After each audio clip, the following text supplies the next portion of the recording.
신자가 두 가지를 가지고 갈등을 해요. 예수님 믿으면서 신앙생활 해가는 신자가 두 가지를 가지고 사실은 제일 괴로워 하게 되고 해야 돼요. 그 두 가지가 뭐냐면, 나는 왜 이렇게 거룩하지 못할까? 그리고 또 한 가지는, 나는 왜 이렇게 사랑할 줄을 모를까? 이 두 가지가 참 평생을 살아가면서 갈등되어지고, 그 수준에 온전히 미치지 못한 것 같아서 갈등되어지고 자극되어지고 때로는 이제 절망스럽기까지 하죠. 그런데 그런 생각은 누가 가질 수 있느냐? 정말 거룩하게 살려고 애쓰는 사람이 나는 왜 이렇게 거룩하지 못하지? 이 생각을 할 수 있고요. 정말 사랑하려고 애쓰는 사람이 나는 왜 이렇게 사랑을 못할까? 이 생각을 하게 돼 있어요. 거꾸로예요, 거꾸로. 거룩하게 사는 것에 관심이 전혀 없는 사람이 자기는 되게 지금 거룩하게 잘하고 있는 줄 알고, 사랑 안 하는 사람이 자기는 되게 사랑이 많은 사람인 줄 알아요. 남 조금 도와주는 거 가지고 자기는 사랑이 되게 많은 줄 알아. 그러나 그게 아니에요. 항상 우리의 기준은, 여러분, 내가 거룩하다, 거룩하다, 내가 사랑한다, 이 기준이 어디예요? 누구예요? 목사예요? 제가 여러분의 기준이에요? 그러니까 여러분들이 시험 드는 거예요. 저를 보면서. 그러니까 제가 잘하든 못하든 여러분이 뭘 그렇게 섭섭하고 뭘 시험 들 게 뭐 있어요. 그게 기준이 누구예요? 예수님이에요. 바울은 그리스도의 장성한 분량에 이르기까지 잘하라 그랬어요. 물론 그렇다고 목사인 제가 책임감 없게 막 하도 된다 이런 말이 아니에요. 왜냐하면 항상 목사는 어쨌든 성도들에게 나를 본받아라 하는 마음으로 항상 모델이 되어주려고 애쓰며 살아야 되죠. 그러나 우리 성도들에게서는 궁극적으로는 뭐예요? 여러분, 사람은 상대적이기가 쉬워요. 내가 저 사람보다 기도 많이 하면 내가 믿음이 되게 좋은 줄 알아요. 내가 우리 에덴교회에서 기도 제일 많이 한다? 그럼 내가 믿음이 되게 좋은 줄 알아요. 내가 우리 에덴교회에서 정말 사랑을 나눠주기 잘하고 퍼주기 좋아하고 이렇게 내가 사랑이 되게 많은 줄 알아요. 그러나 사람은 상대적인 거예요. 사람끼리 비교하면.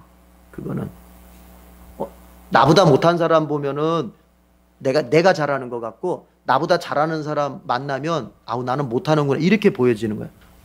그래서 사람하고 비교하는 게 아니고 항상 주님 앞에서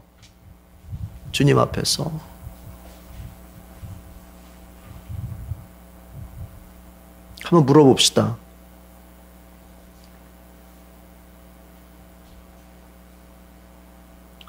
여러분, 우리가 왜 사랑하며 살아야 돼요? 우리가 사랑장을 지금 암송을 했는데 왜 사랑하며 살아야 돼요?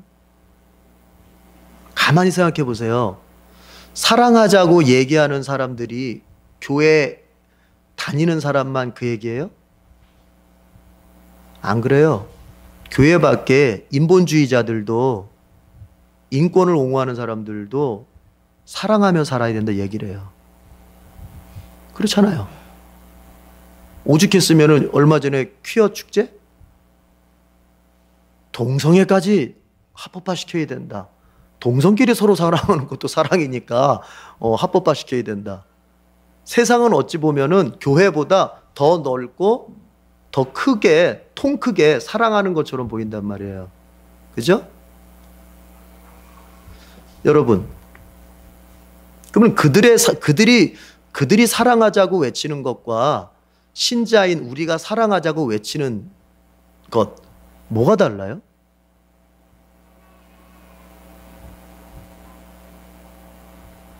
뭐가 달라요?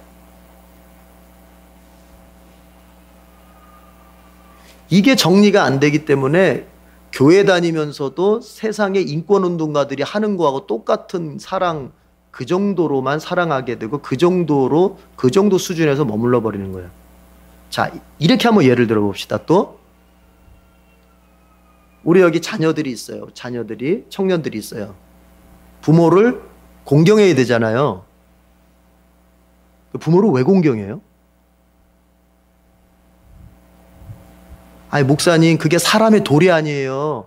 그게 윤리적으로, 도덕적으로 그게 옳은 거잖아요. 아, 당연히 그러면 자식이 부모를 공경하고 섬겨야죠. 그게 마땅한, 어렸을 때부터 배운 도덕 아니에요. 어떻게 생각하세요?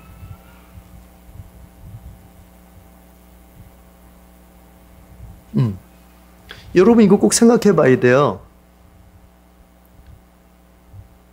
우리가 사랑하고, 우리가 부모를 공경하고, 내가 내 자식을 또 사랑하고 행하는 모든 이유가, 만약에 여러분이 그게 착한 일이기 때문이라고 생각하고 선택하면 여러분은 신자가 아니에요. 그게 윤리적으로, 도덕적으로 칭찬받을 만한 일이기 때문에 그걸 선택하면 여러분은 착한 사람일지 몰라도 여러분은 신자는 아니에요. 제 말 잘 이해하시겠어요? 헷갈리죠? 도대체 저 목사가 도대체 무슨 얘기를 하려고 저렇게 베베 꼬고 있나? 우리 집사람이 저보고 빨리 얘기해. 왜 이렇게 그냥 말을 갖다 그렇게 저한테 화를 내는데 생각하라는 거예요. 생각. 우리 좀 생각하는 신자가 돼야 되잖아요. 여러분, 도덕 때문에, 윤리 때문에 그게 착하게 사는 거고, 그것이 진짜 인간적으로 착한 것이고, 그것이 세상이 말하는 윤리나 도덕에 비춰봤을 때도 흠이 없기 때문에, 또 내가 그렇게 살면 윤리적으로, 도덕적으로 내가 칭찬 들을 만하기 때문에 내가 사랑을 하고 내가 부모를 공경하면, 여러분, 그거는 착한 사람은 될 수 있어도 신자는 아니라니까요. 그러면 신자는 도대체 왜 사랑하고, 신자는 왜 부모를 공경하고, 신자는 왜 윤리적으로, 도덕적으로 착하게 사는 거예요? 왜? 따라합시다. 예수님 때문에. 기독교인이 이걸 잘 몰라요, 사실은. 그렇기 때문에 기독교인이 때로는 착하게 살자, 윤리적으로, 도덕적으로 윤리적으로, 도덕적으로 회복돼야 된다라고 말할 때 그걸 잘 들어봐야 돼요. 그게 왜 윤리적으로, 도덕적으로 회복을 그 사람이 말하는 건지. 여러분, 기독교인은 모든 삶의 근거는 예수님 때문에 그런 거예요. 예수님이 그걸 원하시기 때문에 그걸 하는 거예요. 예수님이 예수님이 우리 보고 사랑하라고 말씀하시면서 또 사랑의 직접적인 모범을 보여주셨기 때문에 우리가 사랑하는 거예요. 그게 착한 일이기 때문에가 아니에요. 그게 도덕적으로, 만약에 도덕적이라고 하면 공자의 가르침이요, 그것은 소크라테스의 가르침이요, 그거는 석가의 가르침, 그 정도에서 멈추는 거예요. 우리는 그게 아니에요. 예수님이 사랑하라고 말씀하셨고 하나님께서 부모를 공경하라고 말씀하셨기 때문에 우리는 그 하나님 때문에, 예수님 때문에 사랑하고 부모를 공경하는 거예요. 이건 완전히 달라요. 신자는 삶의 선택의 그 이유가 오직 예수예요. 그러면 그건 뭘 말하느냐? 자, 세상적으로 볼 때 윤리적으로, 도덕적으로 흠이 없는 일이라 할지라도 그 흠없이 보이는, 세상의 윤리와 도덕으로 볼 때는 흠없이 보이는 그 일이라 할지라도 예수께서, 하나님께서 그것을 원하시지 않는다면 우리는 그것을 선택하면 안 되는 거예요.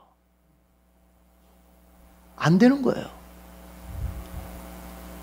기독교인이 이걸 놓치면, 여러분, 세상 사람들이 볼 때에 우리가 윤리적, 도덕적 옳은 사람이 돼야 된다고 생각하면 여러분은 큰 지금 착각을 하고 있는 거예요. 성화라고 하는 것이, 거룩한 삶을 산다고 하는 것이 세상 사람들이 볼 때에 착한 사람이요, 세상 사람들이 볼 때 옳은 사람이 되는 것이라고 생각하면 큰 착각이에요. 기준이 잘못됐어요. 근거를 잘못 잡았어요. 여러분, 누가 보시기에 착해야 되고, 누가 보시기에 옳아야 되고, 누가 보시기에 훌륭해야 되냐면은 우리의 주님이신 예수께서 보시기에 착하고 옳고 바라야 되는 거예요. 이게 분명해야 돼요.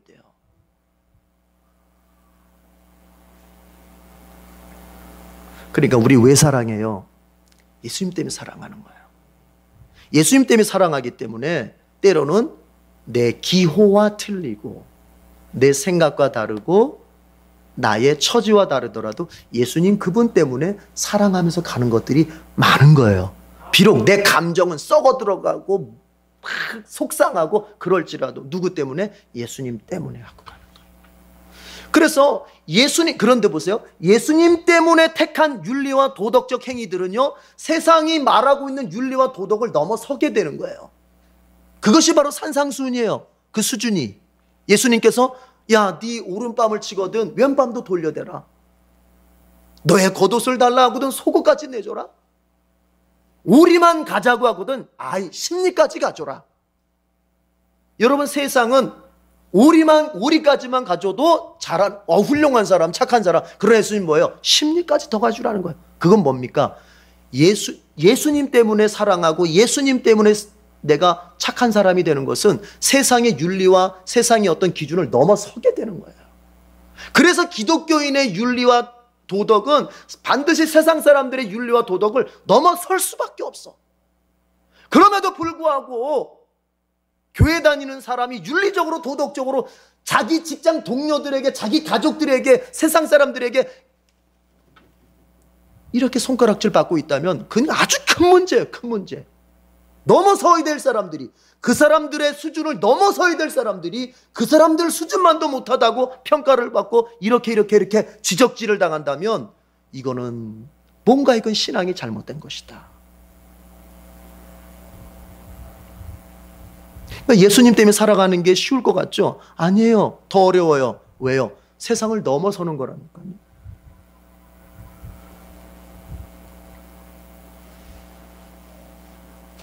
우리 옆 사람 같이 축복하십시다. 예수님 때문에 삽시다. 예수님 때문에 착한 사람 됩시다. 그렇죠.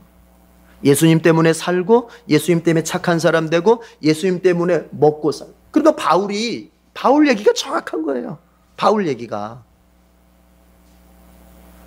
자기가 원하는 것은 이건데 예수님 때문에 이쪽을 간다. 사는 이유가 예수님. 살아도 주를 위해 살고 죽어도 주를 위해 죽나니, 그러니까 나에게서 살고 죽는다 것이라고 하는 것은 아무런 차이가 없어. 사나 죽으나 다 내가 주님 때문에, 주님 영광 때문에.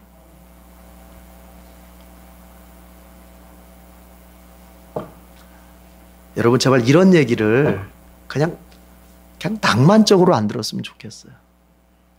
목사가 이렇게 막 이런 얘기할 때 그냥 그거는 그냥 목사가 수사적으로 이렇게 떠드는 얘기처럼 이렇게 낭만적으로 듣지 않고 따라합시다. 그 길이 내가 살아갈 길이다. 이렇게 받아들였으면 좋겠어요. 물어봅시다. 바울의 고백 내 안에 있습니까?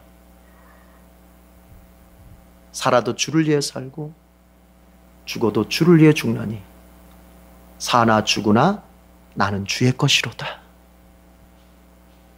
이게 신앙이잖아요. 이게 신앙이잖아요. 자, 바로 들어갑시다. 오늘 24장 하는데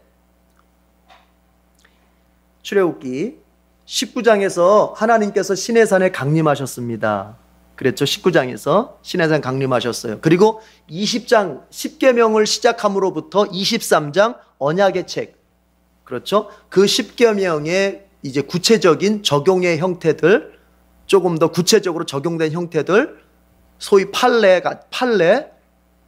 이런 것들이 23장까지 쭉 얘기가 됐어요. 그랬죠.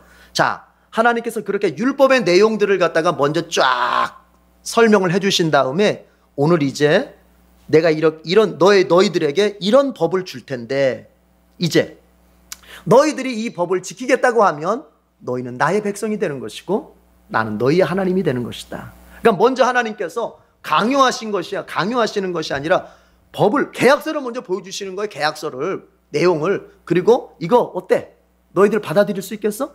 이걸 너희들이 받아들이면 너희는 나의 백성이 되는 거야 하시면서 이제 하나님께서 24장, 오늘 24장에서 그 언약을 맺으세요. 언약을 드디어. 자, 표시하겠습니다. 24장, 출애굽기 24장 7절 8절 지도 표시하겠습니다.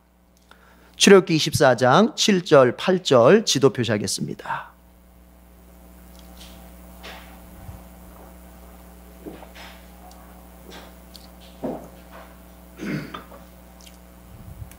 자, 지도 표시하시고요. 같이 읽어봅시다. 자, 시작.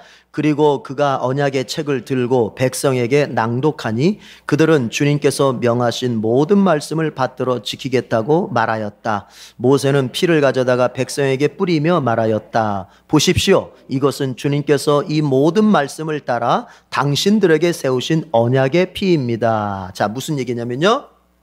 언약 7절에 보니까 그리고 그가 언약의 책 그랬죠? 이 언약의 책이 바로 뭐예요? 옛날 개역개정 성경에는 언약서 그렇게 나와요. 언약서. 그러니까 언약의 서라는 게 책이란 말이잖아요. 언약의 책. 그러니까 하나님이 십계명이라고 하는 큰 율법의 틀을 먼저 주신 다음에 그 율법이 구체적으로 적용된 것을 또 이제 모세로 하여금 기록하게 하셔가지고 그 책을 주시는 거예요. 그거를 모세가 이제 쫙 읽은 겁니다. 내용을. 그러니까 읽었다고 하는 내용이 다른 게 아니에요. 우리가 20장에서부터 23장까지 우리 공부했던 내용들이 있죠. 그렇죠? 공부했던 내용들. 그거를 쫙 다시 한번 읽은 겁니다.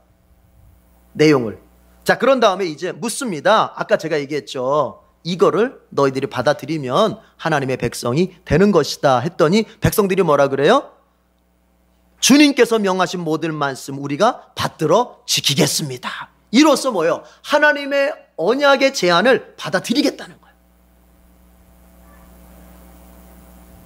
이것은 굉장히 신약적으로도 의미가 있어요, 여러분. 야, 여러분 보세요. 예수님 믿는다고는 도대체 뭐예요?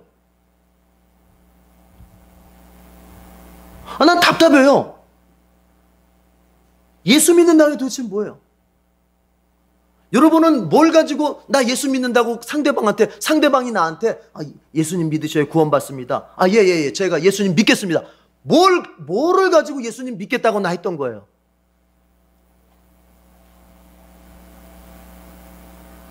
우리는 그 내용은 없어요. 이 문자만 있어요. 예수님 믿는다는 말 자체가 나를 구원한다고 생각하는 거예요. 내용은 없어요. 믿는 내용은 없어요. 도대체 뭘 믿는 건지. 그래서 뭘 믿으세요? 예수님 믿는다고 하셨는데 뭘 믿는 거예요? 그건 모르겠고 하여튼 난 예수 믿어. 난 예수 믿어. 여러분, 믿음은 그렇게 우격다짐으로 될 수 있는 게 아니잖아요. 그래서 한국교회 안에 참 크리스찬들에게 있어서 보여지는 신비한 일이 있습니다. 저는 그걸 신비한 일이라고 말하고 싶은데 뭐냐? 믿음의 내용은 모르는데 하여튼 뜨거워. 야, 그것도 신비한 거예요, 그게. 뭘 믿는지는 모르는데 하여튼 뜨거워. 열심히 넘쳐요, 열심히.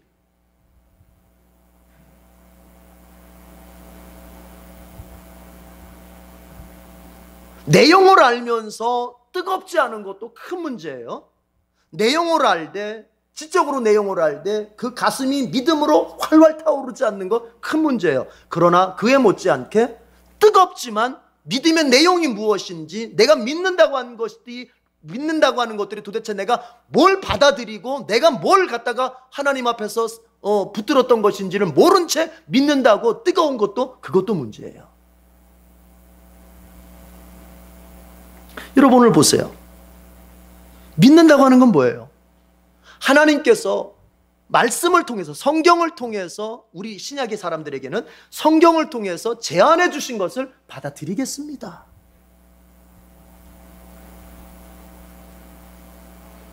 하나님이 제안하시는 것을, 특별히 신약을 살고 있는 우리에게는 그리스도 안에서 우리에게 제시하시는 것에 대해서 아멘, 내가 받아들이겠습니다. 그러면 큰 틀로 봐서 생각해 봐요. 큰 틀로 봐서 하나님께서 그리스도 안에서 우리에게 제시하신 게 뭡니까? 자, 어떤 죄인이든지 내 아들 예수의 피를, 내 아들 예수의 십자가의 대속을 믿으면 용서받는다. 네 힘으로 용서받을 수 있는 게 아니다. 네 의로 내 앞에서 용서받을 수 있는 게 아니다. 네 어떤 공로로 천국에 올 수 있는 게 아니다. 내 아들 예수가 십자가에서 너를 위해 흘린 그 대속의 피를 네가 믿으면 너는 의롭게 되고 너는 천국에 오고 너는 내 자녀 될 수 있다 한 것을 먼저 받아들이는 거야. 그렇죠? 그걸 받아들여야 돼요. 이스라엘 백성들이 예 지키겠습니다 하면서 받아들인 것처럼 예수 그리스도 안에 있는 구원의 그 은혜를 어떻게 해야 돼요? 받아들이는 거예요. 그러나 그게 다가 아니잖아요. 또 하나님께서 그리스도 안에서 제안하시는 게 제시하시는 게 뭐예요? 그렇다면 네가 십자가의 은혜를 받아들여서 내 아들 예수 십자가 은혜를 받아들여서 구원받았다면 구원받은 이후에 너의 삶은 이제 내 아들 예수가 너의 주가 되는 것이다. 아, 예, 그것도 받아들이겠습니다. 그게 믿음의 내용의 큰 틀이에요. 예수께서 나의 죄를 위한 구주이시고, 그리고 내 남은 인생, 구원받은 이후의 인생의 나의 모든 주도권은 오직 예수께서 쥐고 뒤흔드셔도 좋습니다. 아니, 그렇게 하셔야 됩니다라고 하는 것을 받아들이는, 그게 믿음이에요. 그렇게 믿으셨어요? 그렇게 시작하셨어요? 적어도 에덴교회에서 나를 만나서 새롭게 신앙생활을 한 사람이라면은 어쨌든 그건 시작한 건 맞아요. 왜냐면 저는 반드시 그걸 짚고 넘어가기 때문에. 근데 저 만나기 전에 다른 분들을 만나셨던 분들은 모르겠어요. 그 확인이 됐는지 모르겠어요. 자기 스스로 확인해 보세요.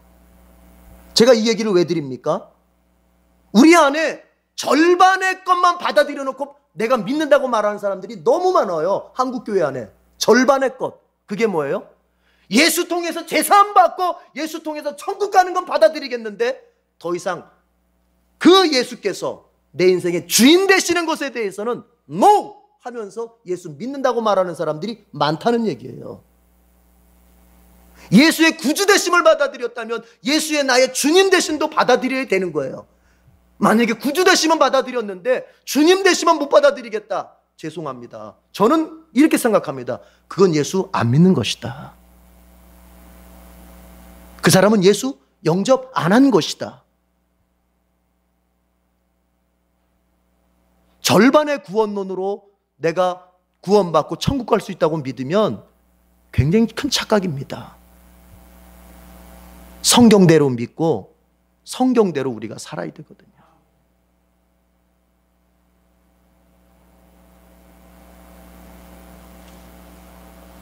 이스라엘 백성들 앞에 하나님께서 자, 이제 내가 너희들에게 내미는 이 법을, 하나님의 법 아닙니까?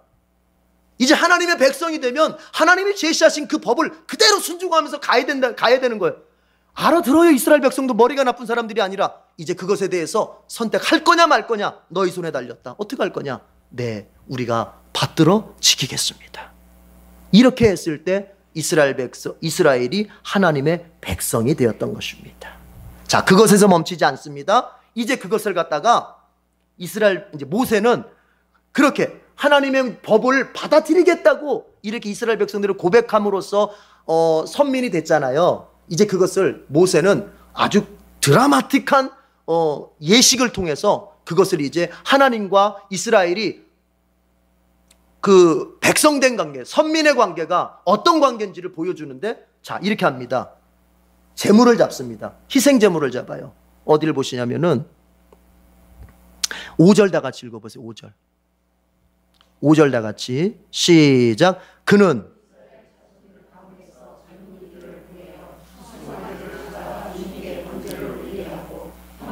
자, 6절도 마저 읽어요. 시작. 모세는 그의 피의 절반은 그릇에 담아놓고 나머지 절반은 제단에 뿌렸다.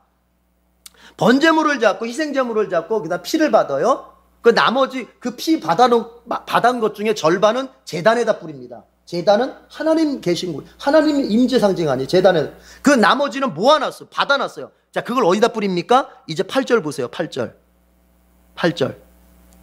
다 같이 한번 읽어보세요. 시작. 모세는 피를 가져다가 백성에게, 거기까지. 그 받아놓은 절반을 누구한테 뿌려요? 백성에게 뿌리는 거예요. 자, 여러분 보세요. 제물의 피를 받아가지고 절반은 제단에다 뿌렸어요. 절반은 이스라엘 백성들을 향해서 뿌렸어요. 물론 이 이스라엘 백성들을 향해서 뿌렸다고 하는 게 백성들 전체한테 다 피가 튀겠다는 소리가 아니라 뭐 대표자들만 모아놓고 뿌렸다든지 상징적으로, 아니면 그 방향을 향해 뿌렸다든지 뭐 이런 의미가 있겠죠. 그러나 전체를 향한 건 맞는 거예요. 이걸 통해서 보여주는 게 뭐예요? 모세는 왜 이런 드라마틱한 예식을 한 거예요? 멋있어 보이려고? 뭐 좀 있어 보이려고? 그게 아니죠. 여러분, 하나님의 백성이 된다고 하는 것이 어떤 관계인지를 알아야 돼요. 내가 예수 믿고 예수님의 제자가 된다고 하는 게 어떤 관계인지를 이해를 해야 돼요. 그거는 피의 관계, 피로 맺어진 관계. 이런 피는, 성경에서 피는 뭘 상징하는 겁니까? 생명을 상징해요. 생명. 하나님과 이스라엘이 이제 선민의 관계가 됐는데, 하나님의 선택된 백성이 됐는데, 그건 무슨 관계? 생명의 관계, 생명의 관계. 생명으로 언약을 맺은 관계예요. 그럼 이게 여러분 어떤 의미인 줄 아세요? 고대 사회에서는요, 계약을 할 때 어떻게 합니까? 자, 재물을 가져와 가지고 반을 뚝 잘라 가지고 반을 뚝 잘라요. 그리고 하나는 이쪽에다 놓고 하나는 이쪽에다 놔요. 그리고 계약자 둘이 손을 딱 마주 잡고는 그 중간을 지나갑니다. 지나가요. 재물 가운데를 갈라놓은 재물 사이를 지나가는 거예요. 그러면 그건 뭐냐? 네가 만약에 나하고 맺은 언약을 어기면 이 갈라진 재물처럼 너는 죽는다. 그걸 받아들이겠느냐? 받아들이겠다는 거예요. 받아들이겠다는 거예요. 하나님과 이스라엘의 관계는 그런 거예요.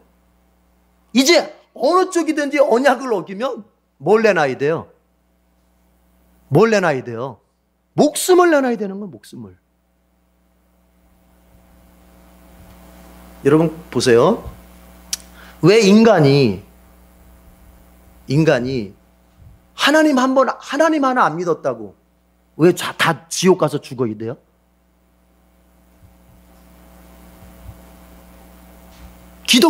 기독교인이 아닌 사람들은 그것에 대해서 시비를 걸어요.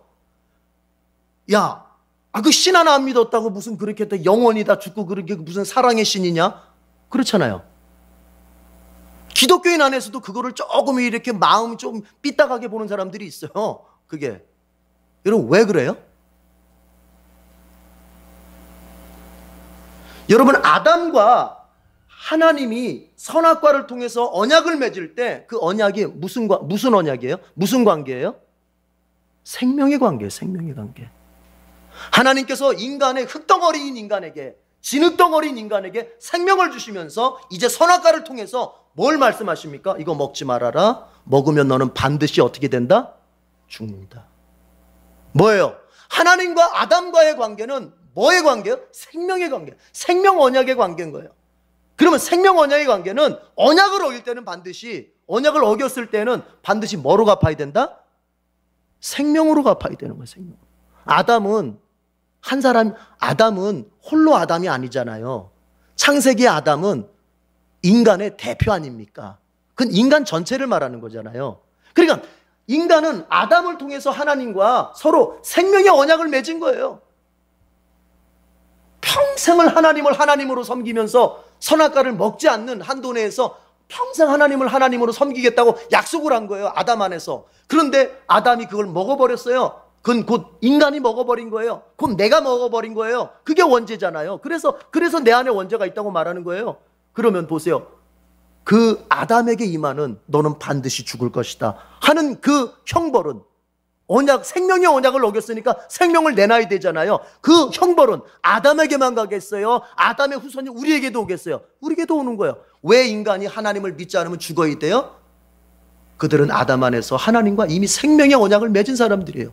그러나 그들이 그 생명의 언약을 깨버린 거예요. 그래서 아까 얘기했죠? 계약자들이 서로 손잡고 재물 나눠놓고 지나갔으면 너 계약 어기면 어떻게 돼? 이 재물 쪼개졌듯이 너도 쪼개져서 죽을 줄 알아. 이렇게 되는 거예요. 자, 그런데 이게 어두운 측면이라면 생명의 언약으로 돼 있기 때문에 언약을 어겼을 때 생명을 내놔야 되잖아요. 그러나 여러분 이건 또 하나님이 이 긍정적인 측면, 밝은 측면을 더 중요하게 여기는 거 뭐예요? 여러분 생명의 언약이라는 건 뭐예요? 하나님께서 우리를 끝까지 책임져 주신다는 얘기예요. 끝까지. 하나님께서 아주 쉽게 얘기해서 이런 얘기예요. 하나님의 생명을 다 바쳐서라도 지켜주겠다는 얘기예요. 이런 얘기에 은혜가 안 되나 봐요, 여러분들은. 엉뚱깽뚱한 부흥사들이 이상한 소리 하는 거 아멘하지 마시고 이런 말에 아멘을 해야 되는데 은혜가 안 되세요? 이런 말이? 하나님이 생명을 다 바쳐서 나를 지켜주신다는데? 이게 와닿지가 않으시나요? 하나님이 이미 그렇게 하셨어요. 언제요? 언제요? 2000년 전 예수 그리스도의 십자가 사건을 통해서 그렇게 하신 거예요. 인간은 아담처럼 하나님의 생명의 언약을 버려버리고 자기 갈 길로 가버렸을 때 하나님은 내가 너희들을 생명 바쳐 지킬 것이라고 하는 그 약속을 예수 안에서 예수의 생명을 내던지면서 지키시는 거예요. 예수님 하나님 자신이잖아요. 생명을 내던지면서 다시 구원하고 다시 하나님께 되돌리시는 거예요. 여러분, 이제 물어봅시다. 여러분의 삶의 근거는 어디 있습니까? 돈에 있습니까? 그래서 그렇게 돈 버는데 혈안이 돼서 벌리지 않으면 두려워하고, 지갑에 돈이 있으면 든든하고 지갑에 돈이 없으면 그렇게도 두렵고, 그건 예수 믿는 거 아니에요. 그 사람은 돈을 믿고 사는 거지. 건강하면 평안하고 건강이 약해지면 불안하고, 그건 예수 믿는 게 아니에요.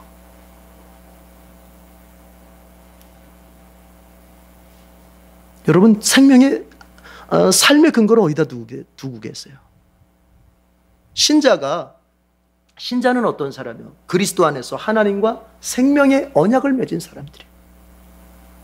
예수님의 피로 하나님과 생명의 언약을 맺은 사람들이에요. 하나님이 저와 여러분의 삶을 목숨 바쳐 지켜주겠다는데 뭘 그렇게 자꾸 두려워하고, 뭘 그렇게 자꾸 염려하고, 왜 자꾸 이분법적으로 하나님이 나를 생명 바쳐 지켜주시는 건 나 육신적으로 죽을 때, 천국 갈 때 그때만 효요 믿고, 내가 직장을 구하고 배우자를 찾고 내가 일터를 찾고 내가 내 현실의 삶을, 자식을 키우고 현실의 삶을 살아가는 것은 내 힘으로 살아야 되고 이런 겁니까? 그러니까 걱정하고, 그러니까 염려하고, 그러니까 믿음 없이 그렇게 살아가는 거예요. 여러분 스스로에게 물어보세요. 여러분 삶의 근거가 어디 있어요? 하나님의 생명 바쳐 책임져 주시는 그 은혜 속에 있는 거예요. 믿으십니까? 신자가 그걸 놓쳐버리면 믿음이 없는 거예요. 이제 하나님께서 이스라엘 백성하고 이제 그 양의 피를 통해서 생명의 언약의 관계를 탁 맺은 다음부터 어떻게 하십니까? 이스라엘 백성들은 끊임없이 하나님 앞에서 반역하고 끊임없이 하나님 앞에서 정말 믿음 없는 그 행동들을 할 때 하나님은 끝까지 그 이스라엘을 찾아가시고 그들을 설득하시고 그들이 돌이켜오기를 그렇게 기다리시고, 때로는 너무나 이건 도저히 안 되겠다 싶으니까는 마지막 바벨론이라고는 해초리를 들어서 그 이스라엘을 때려서라도 하나님께 다시 돌아오도록 만드시는, 한 번 언약 맺은 백성을 끝까지 책임지는, 그러다가 그러다가 이제 예수 그리스도가 이 땅에 오셨을 때 그 아들 예수의 생명을 바쳐서 다시 잃어버린, 하나님 떠난 그 인간들을 하나님께로 돌리는, 생명 바쳐 사랑해 주시고 생명 바쳐 책임져 주시고 생명 바쳐 이끌어 주시는 분이 바로 우리 하나님이세요. 이걸 믿으시냔 말이에요. 그러면 이걸 믿는다면 이제 좀 걱정에서 벗어나시고 염려에서 좀 벗어나시고 바울이 말한 것처럼 항상 좀 기뻐하시길 바랍니다. 그리고 모든 일에 있어서 감사부터 좀 하시기 바랍니다. 그래요. 여러분, 오늘 이것입니다. 하나님께서 그리스도 안에서 우리와 피로써 맺은 그 언약은 결코 그 무엇도 취소시킬 수 없습니다. 바울은 로마서 8장에서 그랬습니다. 생명이나 사망이나 천사나 권세나 세상 그 어떤 것이라도 우리를 향한 하나님의 사랑을 결코 끊어버릴 수 없다. 여러분, 그게 바로 뭐냐? 왜 그걸 끊을 수 없습니까? 여러분, 내가 하나님을 붙잡고 있으면, 내가 하나님을 붙잡는 이 손은 항상 약해요. 그래서 내가 이 소나귀에 힘이 풀리면 난 하나님을 놔버려. 때로는 내가 더 다른 거 관심 가는 거 있으면 하나님 놔버리고 다른 거 더 잡으려고 하는 게 우리의 마음. 아직도 그래요. 그러나 이걸 알아야 돼요. 내가 하나님을 붙잡고 있는 게 아니라 하나님이 나를 붙잡고 있는 거야. 그래서 나는 하나님을 놓을 때가 있어도 하나님은 나를 딱 붙잡고 놓질 않는 거예요. 놓질 않아요. 이거 아세요? 믿으세요? 안 나요. 그래서 여러분이 불편한 거예요. 그래서 여러분이 마음이 좀 불편하다고. 그냥 내가 났을 때 하나님도 놓으면은 굉장히 자유로울 텐데, 아우 이제 좀 살만하다, 아우 이제 해방됐다. 근데 나는 하나님을 놓고 나는 딴 데 가서 자꾸 딴짓해도 하나님이 나를 놓지 않으니까 자꾸 내 안에 뭐가 생겨요? 죄책감이 생기는 거예요. 어디 가서 좀 은밀하게 좀 내가 뭔가 해야 되는데, 은밀하게 하다 보면 자꾸 하나님이 와서 너 뭐해? 너 지금 여기서 뭐 하고 있어? 아유, 그냥 밥맛도 떨어지고 뭐도 뭔 맛도 떨어지고 다 떨어져. 못 놀아. 내 친구들은 그냥 확 하고 잘 노는데, 야 오늘 그냥 뭐 좀 기분도 그런데 하면 그러고 딱 잘하면 되지. 근데 나는 그렇게 못해. 여러분 이걸 아셔야 돼요. 그건 내가 소심해서가 아니에요. 그건 내가 소심해서가 아니에요. 성령이 나를 그렇게 만드시는 거야. 여러분, 그게 소심함이라면 그것은 신자가 가져야 할 마땅한 소심함이에요. 하나님이 나를 붙잡고 있어요. 혹시 우리 가운데에서 마음에 불편함이 있습니까? 내가 이렇게 살다가 정말 하나님 앞에 정말 사랑받지 못할 텐데, 이런 불편함이 있습니까? 그거는 하나님이 나를 지금 붙잡고 있는 증거예요. 빨리 회개하고 돌아가면 되는 거예요. 돌아가면 하나님, 그래, 아무 일 없었던 것처럼 다시 받아주마. 그리고 기억하세요. 우리가 죽어서 천국 가는 그때뿐만이 아니라 내가 육신의 옷을 입고 살아가는, 호흡하면서 살아가는 매일매일 우리 하나님께서 자신의 생명을 바쳐서 우리를 책임져 주신다고 하는 것을 꼭 믿으세요. 기도하겠습니다.